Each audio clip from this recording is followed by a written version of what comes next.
وضو میں 4 اعضاء ہی کیوں دھوئے جاتے ہیں؟ اس کے پیچھے 2 اسباب ہیں۔ نمبر 1، وضو کے پانی سے خطائیں اور گناہ جھڑتے ہیں۔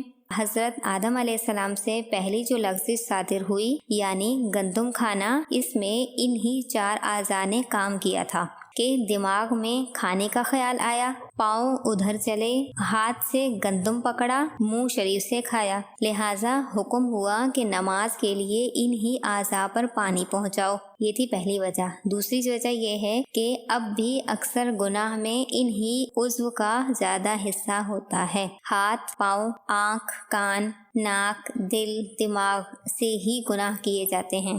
دل اور دماغ کا تعلق بادشاہ اور وزیر کا سا ہے کہ دل پر رنج آیا تو فوراً دماغ سے پانی آنسو کی شکل میں ٹپکا، اور جہاں دماغ میں برا خیال پیدا ہوا کہ دل مغموم ہو گیا یعنی غمگین ہو گیا، لہٰذا دماغ پر مسح کر دیا گیا، دل کی جگہ نہ دھوئی گئی کہ دماغ کے ذریعے دل پاک ہوگا۔